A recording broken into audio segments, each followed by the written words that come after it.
All right, welcome back. Episode 72 of the Operators Pod.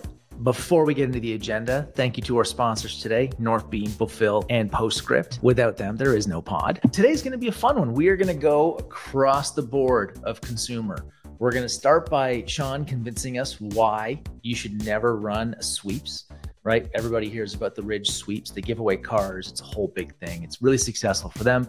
He's going to try to convince us not to do it today. Then we are going to go into a little bit of Q4. So like it's August, late August right now when we're recording this. We want to talk about what's coming with Q4 and how we're thinking about some things. We have to talk about Temu. Earnings just came out. So that's topic 3. And Jason's going to bring us home with a little panzerism. Ecom grandpa himself is going to drop some wisdom. You can hear Sean and I's reaction to it. Stick around to the end for that one. Episode 72, let's get into it.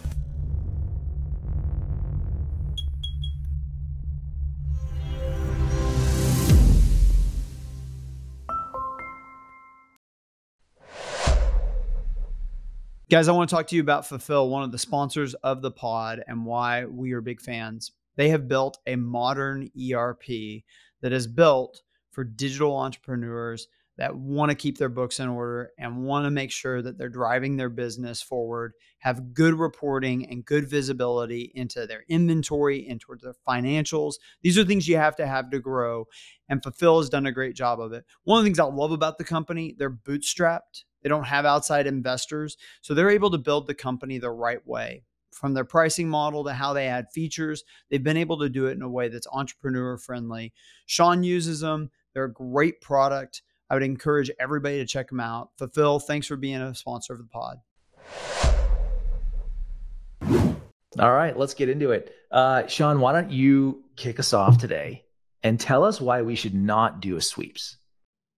Yeah, I've gotten like tons of texts and emails, and every year we do this is our 4th year of doing sweeps. Every time we do one, people are like, I'm going to do one too. It's going to be so awesome, right? And there was a deck floating around from like a very popular CRO agency that was like, you should do a sweepstakes like Ridge. And there's another wallet company out there. I don't consider them a direct competitor, but they decided to do a $50,000 sweeps giveaway right now. And I'm sure it's not going to work out. And I'm going to explain all the reasons why you shouldn't do a sweepstakes. Sean, I'm by the way, I'm going to kick your ass because like you guys knew we're doing one, and my team has been working on this for months, and we're about to launch one, and now you're telling me not to do it. So, but we'll do that after.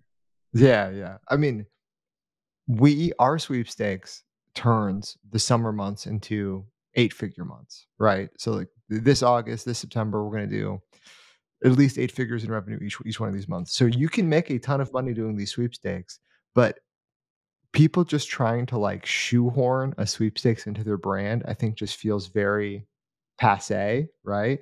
The way Jason's going to do his sweeps, I think is going to work because he has like a unique angle to it, right? So we'll go to the history of us doing the sweepstakes. I learned about it at a Nick Shackelford event. I was at Geek Out. Some guy was like, I do sweeps. You should do one too. And we already sell something for a car, right? Our key case is, it fits like your car keys on it. And I'm like, okay, so it's kind of car adjacent. We love off-roading. Like we got into sweeps like the year of the pandemic. And so all of us bought Jeeps and we just went out to the road like the desert all the time. So it made sense for us to get into it a little bit, but the first year wasn't fantastic, right? And like every year we've had to up the stakes. And like now we have a sweeps where we have a partnership with Hennessy, which is the coolest, independent car maker that exists.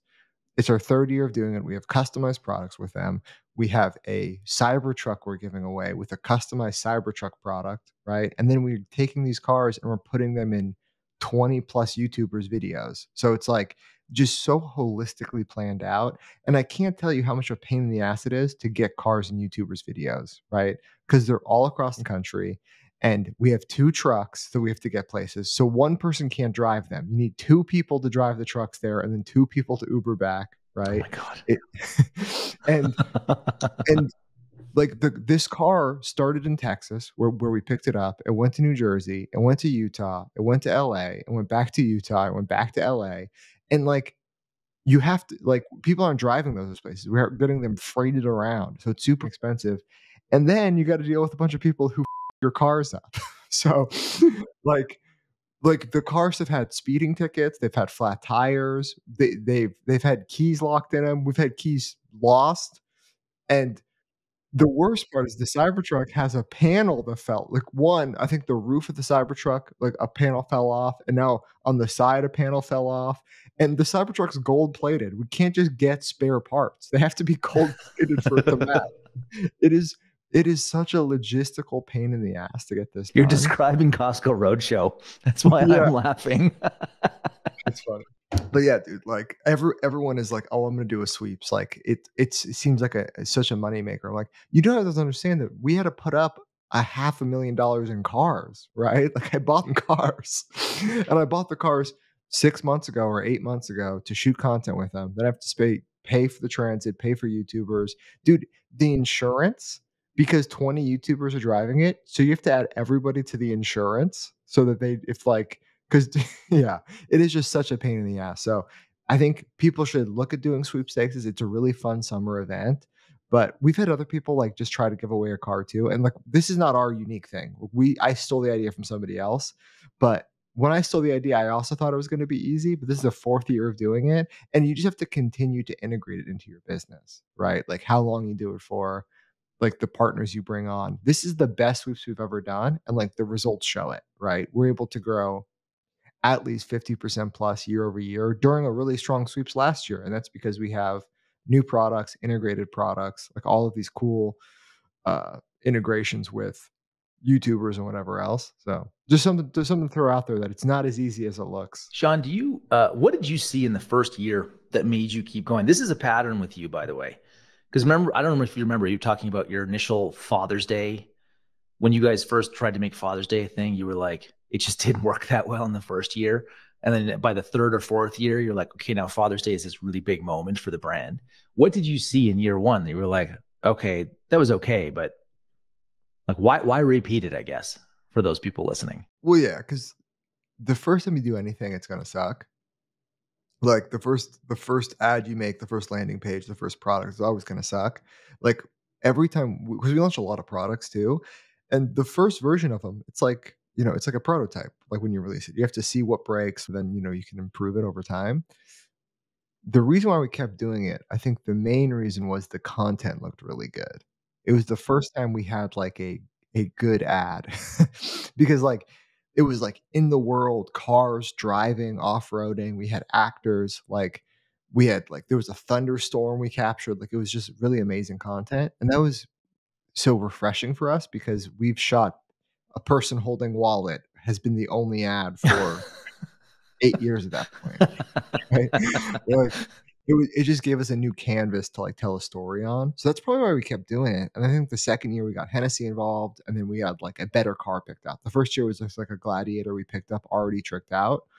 And the second year, like Broncos just came out, and we were able to get one of those. So it's just like, I mean, we all love cars. Like Ridge as an organization owns a couple Porsches. So yeah, that's why we kept doing it. Even though like it probably wasn't revenue accretive, it probably wasn't profitable the first year. It just let us shoot ads that like we were just not allowed to normally. If we just shot cars off-roading and then been like, buy a wallet, it would be very, very stupid. So your guide, I guess like what I'm taking away is you shouldn't just give away a car. Like if you're listening to this, like that's probably a bad idea as a brand. But there's like what Jason's going to do is very brand experience integrated, right? Like it makes sense for what he's going to do. And other brands can probably find things that like for their audience actually do totally work. Yeah, we're also in just the year of, or the past couple of years, there's been an explosion of like giveaway porn, basically. Like you're competing with attention versus Mr. Beast, right? So like I talk to some people, they're like, yeah, we're gonna give away $8,000, and I'm like, nobody cares. No. I'm like $8,000. I'm like Mr. Beast gives away $500,000, and like there's a challenge and there's storytelling involved. So I think the price has to be compelling. I think it has to be integrated into the brand naturally, which I think Jason's doing a really great job of. Like Jason's gonna offer a once in a lifetime experience that like it's just really hard to get someplace else. And the next level, which I think Jason will have to do next year, is integrated product experiences. So like we have like the best selling wallets during sweeps are the Hennessy wallet and the Cybertruck wallet. Like because those are only offered this time of year and they're cool and they're unique and people will buy a second one or a third one. Getting people to buy a second wallet is like getting somebody to donate a kidney. It's like really, really hard. So I don't know if I put those in the same category, but sure. I don't know, man. I've never gotten people to donate kidneys, but I've tried to sell a lot of second wallets, and it's pretty hard. Yeah, well, this is just a great example of, not everything that works for your brand is going to work for someone else's, and this is like this herd mentality and groupthink out there that's a part of human nature. Like the idea of doing a sweeps at a certain part of the year that is typically quiet for your business and for our business, it just makes a ton of sense. And I will echo Sean's comments in the fact that it administratively is a lot of work. There are legal issues too. This stuff costs money. It definitely adds up. You've got to dot all your I's and cross all your T's, or you can get in trouble. We did like a monster content shoot for it. Like all this stuff adds up. I think our sweepstakes is going to crush. We have some really unique stuff. We have Gordon. I don't want to like give away too much about it, but it's involving Gordon Ramsay, which is incredible. And so it's going to be fun. And we thought through it a lot. We had like different ideas of how to do it. And there was a certain timing component that will allow us to do this particular sweeps this year, and it will actually never happen again. So we'll have to come. V2 will, like Sean has to iterate. He's on V whatever. V2 will have to be it's going to be really hard to top this one. So when do you launch? Can you say what? Yeah, it's going to be like mid-September. Oh, right on. Yeah. Okay. Yeah. After the back to school craze. Yeah. Yeah, it's great to launch in a time period where you don't have anything else going on. And there's other brands who like it's their whole thing. Every quarter, like they give away a car or give away something, like a quarterly sweeps. I would really play around with time duration, because we started with 60 days. We brought it down to 45 days. We might do 30 days next year, because at a certain point it gets pretty boring. And then it's like really hard to pull everything off in 30 days, right? Like it's at least $500,000 to pull off a sweeps like we do, probably more when you add in everything else. And like the social media comments are so annoying and mean sometimes. So like you just plan for getting punched in the face a couple times if you want to do one of these. It's like everything else that's unique. You're just like the internet's going to come and kick your ass, man. And how, I guess the question I have, Sean, the thing I've always thought about is like, how much does the sweeps set up your Q4 from a demand creation, like future demand creation? You run it in August. Q4 is kind of around the corner. You get a ton of email, ton of traffic, ton of phone numbers. Like, do you track that? I mean, I'm sure you guys do, but like, how much of this drives future performance? Yeah, it's over 1 million SMS signups. So wow. It's like a ton of people sign up for this thing, and we'll send those SMSs via Postscript, fun additional sponsor of the pod, right? It is Q4 seeding. The real reason why we kept doing it after 2021, which like probably we lost money on, maybe we made money, who knows, was that it just allowed us to reach more people on Facebook at lower CPMs, right? And that was a 60-day campaign. That was August and September. So going into Q4, because we had the unique content we've never shot before, like the rolling reach of net new people, frequency, everything, all those reach metrics on Meta, like got hella boosted. We were able to reach way more people, way lower CPMs, just because the content was so compelling. So yeah, I mean, we've had strong Q4s, so hopefully this plays a part in it. And I'll report back in January what the sweeps segment of SMS ended up driving. But yeah, I'm so curious. Yeah, we've really gamified the whole thing. I think like this is by far the best sweeps we've ever done. We have like mystery entries, we have mystery wallet, like just really try to feel like a fun game. And I mean, like year over year, if you adjust for the time period, because we've launched differently, like sweeps is up 100% year over year. So we've definitely leaned into it. Jason, I'm also curious how yours does, because you do have a decent consideration window, right? Like at your price point. Like, so in September, I wonder if you actually see like a compression of that audience from when they discover, not that I think anybody hasn't heard of Hexclad yet, but that'd be weird. But like, there's going to be some amount of data that's going to show up, be like, hey, these people are all new. I wonder if they move faster from first touch to purchase because of the timing. Yeah, it's going to be interesting. It's funny that the hearing about Hexclad, blah, blah, blah. I actually think there's a ton of people who haven't heard of Hexclad. As crazy as that may seem at this stage, because number one, I think the meta algorithm is just, so it's really hard to find people that are not like top of funnel brand awareness. I keep getting, it's just hard. And reaching even our TV spend, which is up a lot, which I think is the best way to create reach and brand awareness. It's not massive. It's like not even close to massive. We talk about this all the time. I keep fighting with the team about this. I'm like, let's slash meta in half and give that all to TV and just see what happens. And the pushback I always get is, oh, you're going to kill the next 4 months from now because of our long consideration period and our conversion lag. And I'm just like, I'll tell you what, people who are in a funnel or they're already there, like on meta, they're getting plenty of our ads. Like they're getting plenty. I know, but like it's the people that aren't getting any. And it's just like this. It's like this this bifurcated thing here that I feel like is just like no one has convinced me yet that I'm wrong. So this means I'm right. Ooh. Yeah, I think you said on a couple podcasts, or maybe I was listening to the Moperators, subscribe to the Marketing Operators podcast, that 26% of people in the country are in market for premium cookware. So if you just do the math, basically 3/4 of people probably haven't heard about you. Like, and I mean, you should cut that in half because half those people just probably will never buy Hexclad. Like they don't cook, it's not their price point, whatever.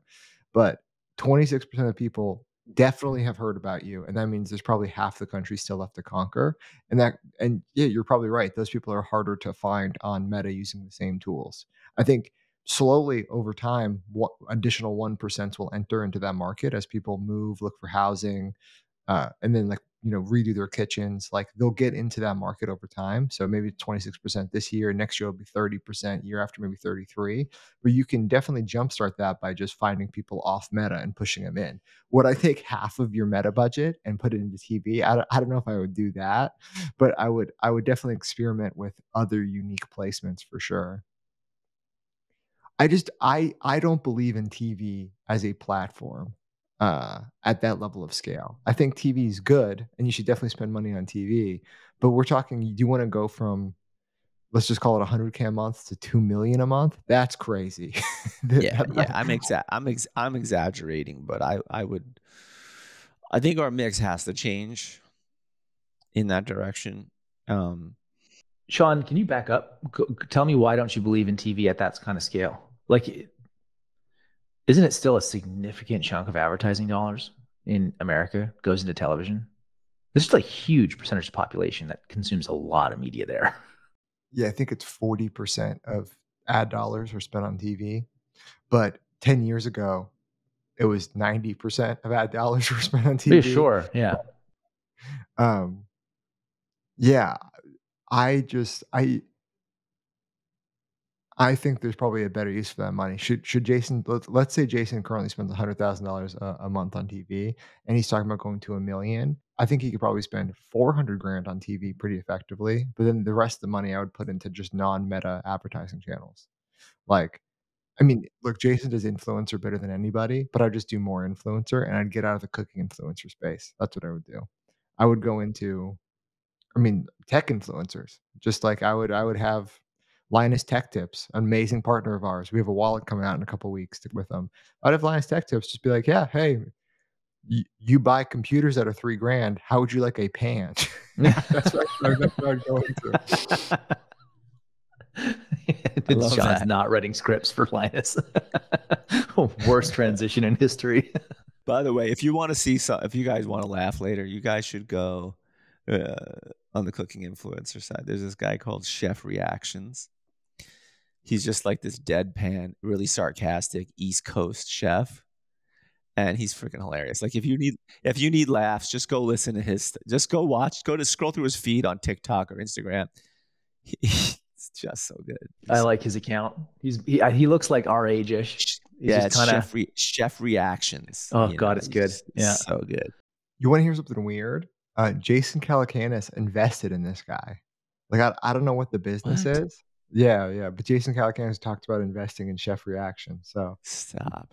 Oh, dude, he's prolific though. He invests in like that's just like a unreal amount of deals that he's putting out there in a given year. It's crazy. What's up, everybody? Welcome to the Operator's Northbeam ad unit. So 30 seconds, I'm going to tell you all about how if you have any problems with Northbeam, you can directly message Austin, the CEO. He is there. He will set up your ad account. He will make your bet. He'll give you cookies. Really, they have a dedicated team of people, probably 30, 40, 50 reps at this point, who will make sure Northbeam is working correctly and functioning so you can get amazing data out of this ecosystem. They will be more hands-on than any meta rep will ever be, and they're going to help you understand where your ad dollars are best spent, best positioned, and which ads are working. My team works with the Northbeam team literally every day. They're in my Slack. Maybe you don't get the same level of support as an operator, but they will be there to make sure it's working. And if you're not happy at all, just email Austin. He will take care of you. We use Northbeam every day. It's a benchmarking tool. It's super helpful for forecasting, daily pacing, inter-hour pacing. So we can see like if we just launched an ad in 2 hours, if it's working or not. That's what Northbeam does for us. So thank you, Northbeam, for the support. I'm customer probably number one. So thank you so much. Well, one thing to add regarding Northbeam, because we just went through a contract renewal with them on their specifically on the MMM. And we got a pretty sweetheart deal, and I expect them to come back to us and raise our price, and they kind of deserve it. I was like, let me reach out to the team, and see how it's going, right? Because I'm not in the day to day.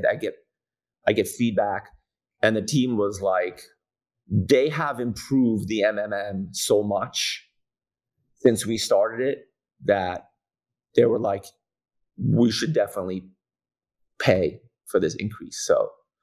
And my team hates every agency and most SaaS. The only person that hates SaaS, the only more than my team is Sean, Frank. But yeah, I mean, they came to us. They're like, hey, you guys got the sweetheart deal. We were one of the first MMM clients. And I was very, very pleased when my team was like, it's really working well for us. So that's my little MMM plug. Just to back up for a second though, this Q4 thing, Sean, how like I guess in your seat and Jason in yours, when you guys plan ahead right now, like we're beyond the inventory piece. We've talked about that. Like Q4 planning from a volume of like supply volume, that happens, I guess for a lot of us, that would have happened a while ago. How do you think about demand creation in Q4, or do you think about it at all? Or is Q4 just like, nah, man, this is who's in market, they're in market. That's kind of what we're going for. Or are you looking for like net new eyeballs, I guess is what I'm going for. And how do you think about like percentage of the business and the forecast that's going to be based on that? Okay, I'll go first, then we'll kick it over to Jason.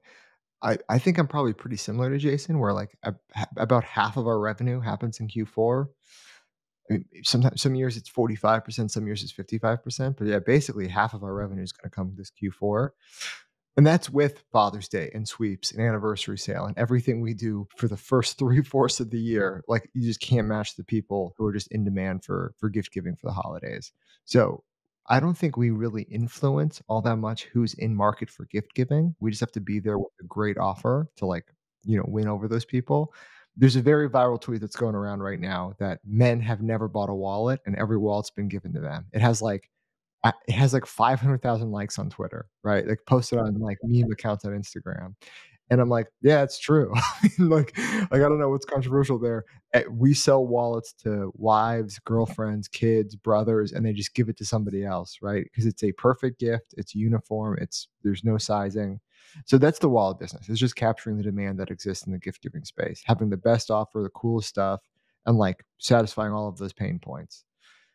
For the ring business, it is actually trying to like a lot of people get engaged and married in December. That used to not be a trend. I think in the past 20 years, it's really shifted from summer weddings to winter weddings.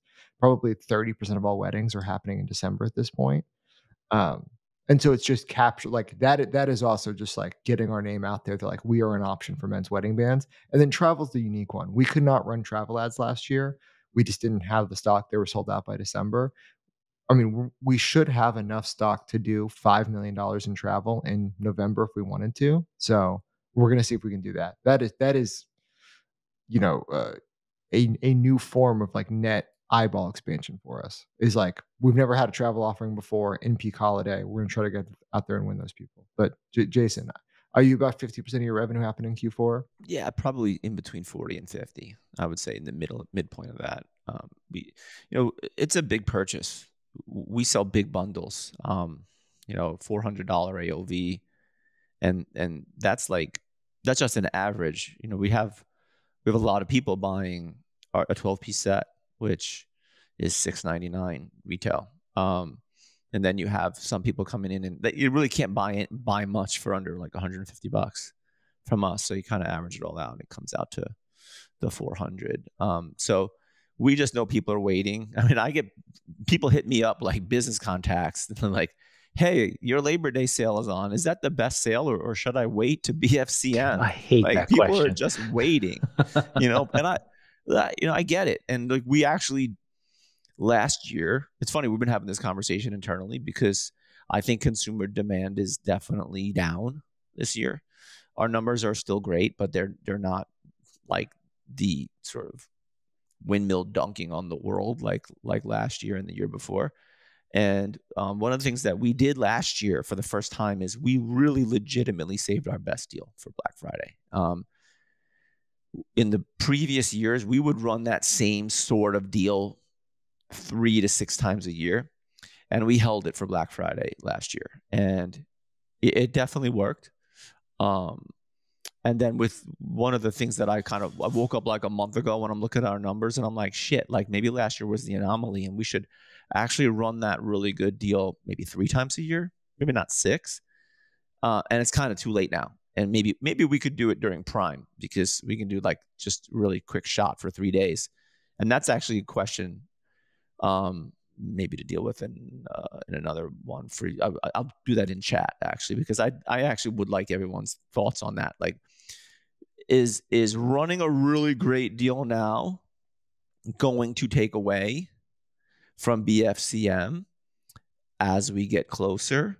But that's it. We run our best possible deal. I continue to think that with our conversion lag and our long consideration period, we spend a ton of money. We've been spending a ton of money. And I do think that the consumer is waiting and like literally has to show up in November. Like you have to. And like Sean said, there are some people that, they're just waiting. That's the shopping time. I do think, this is my prediction. The consumer is really going to show up in November and December for the right businesses in our industry. Okay, my question, Jason, is what percentage of your Q4 sales are gift giving or gift for self? Like, how does that actually split? Because I'm 80% gift giving or more. Yeah. Whoa. Yeah, we're definitely much lower than that. I think it's like people are waiting to pull the trigger on a purchase. It's hard. Like I think it's like same household. Maybe it's gift giving, maybe it's husband for wife or wife for husband, and we do definitely get a lot of that. But I'll grab that data. I don't have it handy. I'll grab that data. But it's definitely, I think it'd be considerably lower. Lomi's higher, Sean. Just like I think it's not 80, but I think in Q4 we do a ton of our revenue. I think it's more. It's probably 60% of our revenue for the years in Q4, and it's mostly gift giving. I wouldn't say it's like 60%, 50, 60%. Gift for someone else? Yeah, because I think you should think about the business differently if you're a gift for self or gift for others, right? Mm. And like gift for others, you have to make it really, really easy to shop for somebody. And there has to just be these natural price points people fall with, right? Like, Jason, if you're buying something for your cousin, it's $100. I'm not spending more than $100 on my goddamn cousin, right? Something like that. And so if you are a strong gift giving product, you have to give people those on ramps where it's like, hey, I'm getting a lot of value for whatever price point. And I'm on Hexcloud right now, and you have the 8-inch hybrid fry pan, you have the 7-inch with a lid, like that's a 129. If you're trying to have a good gift for others, right, and run a separate funnel for this, it would be $99 pan, right, with a lid, like with a bow. Like I would buy ribbon and it'd be like, it comes with ribbon, it comes with this is how you're going to give it to them, and it's $99 or $95, like really simple, free shipping on top of that. But then if you're a gift for self, right, like a lot of apparel brands are, you just run your best deal on your biggest bundle, right? Like that's where you can get higher AOVs. If we're selling luggage, it's gift for self. It's people buying luggage for themselves. So they'll spend $500, but how many people in your life would you buy a $500 gift for, right? It's immediate family, of course. Spouse. Yeah. That's basically it, right? Yeah. Like think about the majority of the population. Sean, you're bang on. Didn't you, wasn't Ridge the whole thing around like, this is your gift for your Uncle Jim or something? Like you had like your customer avatar for gift giving was that estranged uncle. You're like, I don't know what to buy that guy. We got to get something for him. Yeah. Or like, imagine you're going to like a white elephant party. It's like, look, I'm gonna bring $100 gift for white elephant. I know any guy needs a wallet and this will fit them. It's like so simple. I think the 7-inch fry pan with lid could be the exact same thing. I would bring that to an office party, a white elephant party, and it's like, it'd be $95 out the door, and like it's just such a simple, easy yes gift. Where Matt, both of your products way harder to gift give because I don't know what fucking iPhone you have. Most people don't know what iPhone they have, and then it's like you're $350. It has to be a gift for the house. Lomi is a gift for self or a gift for spouse. Or we get a lot of parents like older parents gifting to their kids. So like parents in their 50s and 60s gifting to their millennial Gen X children. That's probably our biggest gifting category in the holidays. And then for Pillowcase, it's basically gift for self. Like, who are we kidding? I tell my team this like all the time. Like, don't make ads targeting people. Like, don't make an ad or a piece of content that's like, you're going to give this as a gift to somebody else. I don't know what phone any of my friends have. Yeah. Like any. Now, Matt, Mike's not on here, but Mike does the spooky water bottles. Yeah. He launched them in August. I would immediately copy all those designs. Yes. Spooky. I told my team on the Saturday, I'm like, just rip everything off from Simple Modern. Yeah. Spooky phone case. And then as soon as like October 18th hits, I would go holiday phone case. Yep. Skip Thanksgiving completely. Every year we do it. Yep. Yeah. That probably print. That's so good. Yeah, but it's the I think, Sean, you're hitting on a really important thing. Just for offer and then for content. Right? It's like, what's the offer that is like most tuned to who's giving the gift? And then what kind of content are you actually putting out there to prime that pump leading into it? And then when do you ramp up your Q4 advertising? Jason, this is probably more for you because long consideration cycle, but when are you thinking about this? Like, we need to start sort of like soaking the sponge. What day, especially this year, we've got an election coming, right? Advertising for that election is going to be insane in October, I think. How are you thinking about that this year? Talk about insane. Like every time I try to watch a YouTube video, I see Donald Trump now. It's like crazy. We start spending into it to an extent, right? Like budgeting, thinking about how we're spending as early as September. Definitely October. It's that, again, goes back to that argument of like, are we spending too much on Meta, blah blah blah. And it's like the thought is that if we really cut back in September or October, it's going to hurt us later. And that's the internal the process really is like we are focused, we are spending late September, early October, at least willing to accept lower MER, willing to accept lower ROAS and higher CAC, knowing that we are going to perform really well in November, December. The question is always, well, do we need to do it? And that's like the hardest possible problem to solve in our business. So, but at least the way we think about it and the way it's worked fine since 2020, when I started doing this, was we know that we are going to accept lower efficiency in September and October, because it's going to be our efficiency in November, December is always off the charts. Yeah, I'm pretty similar. I mean, September, we're going to crush it. It'll be a 3x MER month. October last year, I think we ended the month at like a 1.87. So the lowest MER we've ever seen in this business. And it's because you just want to spend a ton of money filling the funnel, right? And you have stuff you just commit to. Then November, we actually don't have a very high MER. It's like probably 2.2 to 2.5. And then December is when we actually turn off all ads and just cash it in. And that could be a 4 or 5x MER month. So let's double click on that, Sean. Let's double click that, Sean. So of course you're not shutting off entirely, but you're cutting ads a lot. Like, how much would you cut in December? Well, I'll just use round numbers. If we're spending 10 million in November, we would probably spend 3.5 in December. It's like a huge drop off. Just because, we're going to run last chance, but like a lot of it is just going to be, we have to stop advertising on the 15th, right? Like that gives you 2 days of processing, maybe 3 days of processing to get all the orders out so people aren't pissed off. And then Amazon really picks up for that last week. Like that's when we have the biggest Amazon days of the year. So, it could be a 60% spend decline versus November. So it's very bumpy.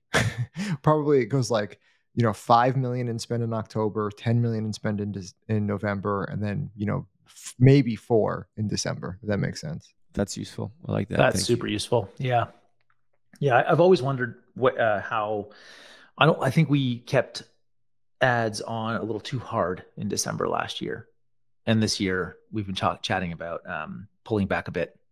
Like you have to pull back at a certain time anyway because shipping cut off. But I just think in general, people who are in funnel to buy are going to buy. And at that point. Yeah, totally. And I mean, this year is unique because last year we had Temu. This year we have, political. But I do think politicals are actually net neutral, like elections.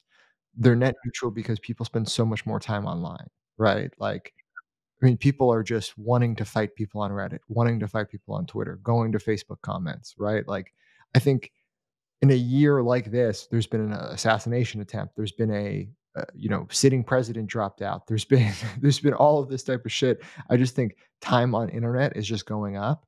And at the same point, yeah, dude. Political spending will be $5 billion, but I think Temu spent $5 billion last year. Like, I'm just making these numbers up, but I do think there's like a 1-to-1 comparison there. But the difference is we get the benefit of an enraged population who are spending a lot of time on the internet. Yeah, the doom scroll is actually good for advertising in a weird way. Yeah, that's fucked up, dude.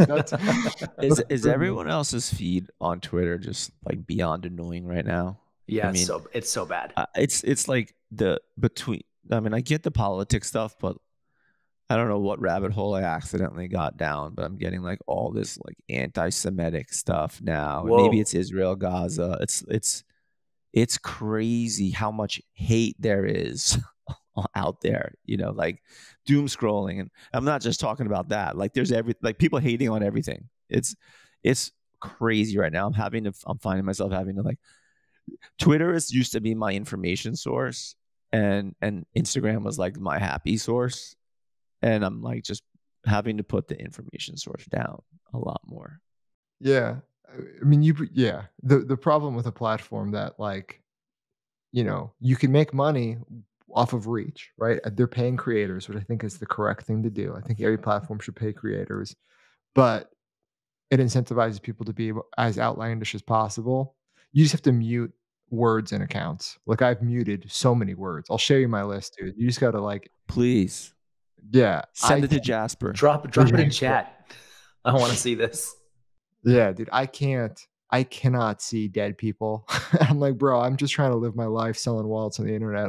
This is an e-com focus tool for me. So Elon's been on there a lot talking about algorithm updates too.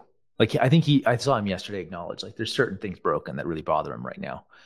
And I think I'm with you, Jason. I don't get that kind of content, but I clearly clicked on something at some point because my feed has turned into absolute dog shit. And I don't know what I did. You know, mine is just memes now. I follow an account called Criminal Simpsons, and they just post like they just post like Simpsons screenshots, and it's hilarious, dude. I'll share a couple. I like that. That's okay. Yeah, you can fire that over. Yeah, look, I think Q4 coming up, right, which is what we've been talking about. Probably the thing that, especially this year, the thing that goes top of mind for me is always how do you fight rising CPMs? Like with the election, with Q4 spending, advertising just appears to get really expensive, but now conversions go up obviously at those peak periods, but you still got to think ahead, which comes down to like, what are all the alternative places that you can capture value? We know that. So it's not just like a Facebook or a Google thing. It's where else do you capture? And I think for us, we've seen pretty decent success, like beyond SMS email, using direct mail or post, like we use Postpilot for this stuff, but with Postpilot on Lomi, it's kind of nice because Lomi's got this really long purchase consideration cycle. Like I think 75% of the people who buy a Lomi have been thinking about it for longer than 3 months, like 3 to 12 months. So mail hitting somebody's sort of actual inbox, like real IRL inbox for the kids, has worked out quite well for it. So we like Postpilot quite a bit because it's just automated and we just put that thing on, just let it go. And then the other thing we've used Postpilot for on Peel a Case is re-engagement. So with Peel a Case, the purchase cycle, the repeat purchase cycle is long. So like our initial purchase is actually quite short. It's like, I think it's under 30 days. Sean, it's actually probably very similar to Ridge, like surprisingly quick. But then people don't upgrade their phones for like 2 or 3 years, right? And since my assumption is that nobody gives a shit about our brand, and because they don't care about the brand, it's what are the ways that you can get back in front of that person every 2, 3, 4 years? And direct mail is actually a nice way to do it because we know who they are.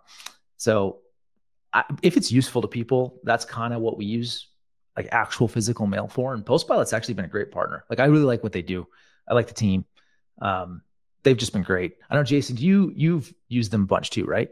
Yeah, we've been using them for a while, and I agree. It's first of all, we want to work with people who we know have like a lot of integrity and are really committed to providing a good service to their customers. And they've been with us. I mean, it's probably 2 years now. And we first started out with look, as our media mix has changed. It's just our media mix has expanded. It keeps expanding. You're talking about rising CPMs and Q4, et cetera, like where we're at. There's only so much we can spend on Meta. I mean, I think I keep having this fight with my team, but I never win because of the long purchase consideration period. But we started using Postpilot, for people in our database, right? People on our list. I'm not sure if it was like you mentioned, abandoned cart or not. I'm sure it was a combination of a number of things. And then, but what's interesting is we also tested just regular direct mail. Because regular direct mail has been a marketing channel, forever, right? The original direct response was direct mail. And we had tested some other providers on that too, like some shared mailers and things like that were referred to me. And then, it just turned out like Postpilot can just do it all for us, wrap it all in a bow. And I mean, it's like a pretty good, fully encapsulated end-to-end solution for mail. And I think if you're a brand that has a real email list, it's silly not to include that to some extent in your media mix. And do you, I think what they're doing now too is I haven't tried this, but I want to, which is they're actually doing like cold direct mail based on lookalikes. So then like what we like about it, because Peel a Case especially has got a really small team. Like we run really lean, and direct mail is a beast unto itself. Like picking addresses and doing all of that coordination. But what I like with Postpilot is they kind of hook right into Klaviyo and Shopify, and then they do all the address matching. So it's like it's almost as automated as direct mail can get. But I think what they're doing now too is they've got a whole lookalike AI lookalike thing. I don't actually know the technical of how it works, where they can give you prospecting lists, much like Facebook can, but it's like prospecting but for direct mail, which is kind of cool. I haven't tried. I'm going to try it. I think we were talking about doing this on Lomi recently, but I think that's like, I'm sure we're using it. I can check with Andrew, our head of retention, who runs yeah. it. I'm sure we're using, we're leveraging everything they do. They've been a really good partner for us. Postscript is the only SMS solution you should be using as a brand store owner because their sole focus is on SMS. They're the biggest innovators in the space, and their latest launch of Postscript AI is proof of this. I got to see the demo a couple months back and immediately wanted in on the beta. And over the course of a 4-week period, Postscript generated, for Ridge, over $124,000 in AI-driven revenue. We used a holdout, so I can confidently say 12,000 of that is purely incremental. A 9% lift in browse abandonment, 14% on checkout, and our best performing abandoned cart flow had a 29% lift on click-through rate and a 21% lift on earnings per message. Should I say that again, but maybe a little slower? 12,000 in incremental revenue, a 9% lift on our browse abandonment, 14% lift on our checkout abandonment, and a 21% lift on our abandoned cart automation. And the work from our team was close to zero to generate these numbers. There's two things about Postscript AI that I'm personally really excited about. One is Brand Center. It's the central nucleus of all of their AI message testing. We get to feed them exactly how we want to sound, what words to say, avoid, who we want our personas to be, and tune that over time to make sure our AI-generated messaging is on brand as much as possible. I think Brand Center will power messaging everywhere potentially. Right now, we've just got it in our SMS flows, but I think it could go a lot more places. The second one is now that you've got this Brand Center, you can do infinity testing. So you can imagine maybe once, twice, 3 times a quarter, we're setting up an A/B test to understand, is this message better than this one? Infinity testing does that in the background constantly, testing hundreds and thousands of variations to identify the optimal messaging given each flow. When I first heard this described, it immediately made me think that A/B testing feels very archaic. So I'm incredibly excited about both Brand Center and Infinity testing. So if you're in D2C marketing, you need to check this out. They've completely transformed how the team at Ridge is approaching SMS. Go to postscript.io/AI to learn more. Sean, you mentioned Temu.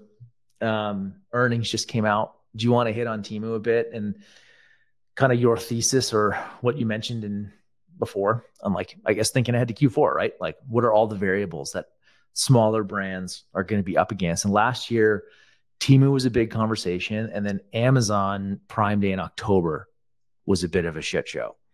So do you want to take us away? Let's talk Temu for a sec. Yeah. Well, Prime Day in October is coming back. We don't have the exact days confirmed, but you should have your deals planned. You should talk to your rep because it's never as big as July, but it'll be 5x a normal day or something. So like lean in there. But yeah, Temu earnings just came out. Temu is a publicly traded Chinese company called PDD, and I've never believed their numbers. I mean, if this is shocking to you, you should look up the history of publicly traded Chinese companies on the US stock exchange. Probably 60% of them have had fraud tied to them. The most common or most like well-known one is Luckin Coffee. I think Luckin Coffee was publicly traded. Maybe actually that was on the Chinese stock exchange, but then it got taken down and like there's a big fraud thing about it. They're just pretty infamous for boosting their numbers and lying about shit. And even if they're audited, they're typically audited by the Chinese arm of whatever public, KPMG or Big Four or whatever. And they want to be in business with those people. Like it's the whole double-edged sword of like the audit firm. The audit firm wants to tell you what you want so that you'll pay them more money next year. Like it's very hard to get an audit firm who's actually unbiased because you pay for them. But anyway, I've never trusted these numbers. Why have I never trusted these numbers is because before Temu came out, like PDD, which is very popular in China, they have an app called I can't pronounce it, but it's very, very popular over there, and they were worth $250 billion. Publicly traded in China, worth $250 billion, which is bigger than Disney. I'm just gonna throw that out there. But like, I don't think PDD, the holder of Temu, is worth more than Disney, right? Or worth more than Alibaba. That's the thing. They're worth more than Alibaba. Alibaba, also popular in China, also popular very here. I'll look them up right now. Alibaba is worth $195 billion. So Temu was more valuable than they were. Didn't make a lot of sense to me. I thought they were lying about their numbers. Today they had earnings, just came out. I think they say they revenue grew 86% or whatever, right? But they said they're not going to grow anymore and that growth is challenging and they're entering a very challenging environment. They're going to cut off bad suppliers and just focus on high quality suppliers. The market did not like it. Stock fell 30%. So $60 billion in market cap value wiped out. And I've always thought it wasn't a real company. I think this is a good piece of news for us. But what's up, Jason? Well, when you look, this is China, right? You have no idea. That's the point. Like you literally have no idea what's going on there, where the money is coming from, who decided to spend it. I think the bigger issue with the Temus of the world is that there's no, like, sounds like an area for government regulation, like in the U.S. where they can just come in and spend ungodly. It's anti-competitive in that respect, right? Like that's the thing that I see about Temu. So look, I hope they're pulling back. I hope that they basically blew their wad and are now they're like, okay, this is because eventually the money runs out, right? It's like the Fed can't keep printing money necessarily, or at least they shouldn't. It's just to me that when China is behind it, and I'm not a China hater, I'm not a Chinese person hater. I'm more of if you look at the Chinese government pushing these things, making decisions, what their strategic rationale is. You know, they can lever it up and down as much as they want, and so there's some kind of strategic decision behind the whole thing that we just don't know what it is. But they can keep throwing gobs of money if they want to, and apparently they're deciding for some reason not to, which I think is net great for everyone. It's going to be interesting to see where that pullback comes. If it's US based, if it's global. How's Meta going to get impacted by this from an earnings perspective? Like, how much money was Temu actually spending on Meta? Yeah, I mean, I think they said 4% of total spend came from Chinese advertisers, right? And so, 4% of $140 billion or whatever, it's a ton of fucking money. How much is Temu? I mean, is it a quarter or is it half? Who knows, right? But going back to Jason's point about, like, I think people get into a fever about this, that, like, there's nationalism afoot, right? And it's like, look, there definitely could be anti-dumping laws. Those are the laws that, like, the U.S. mattress companies have pushed on. You cannot buy a mattress from China. It's impossible, right? Because they're like, they're dumping shitty inventory on our domestic industry, and they're shutting us down. And now all mattresses in America are made in America. Like, they have to be. It's a kind of like this weird tariff law. So there's an anti-dumping argument for somebody like Temu. But there's actually, I have, like, no nationalism qualms. Been to China, love it, whatever.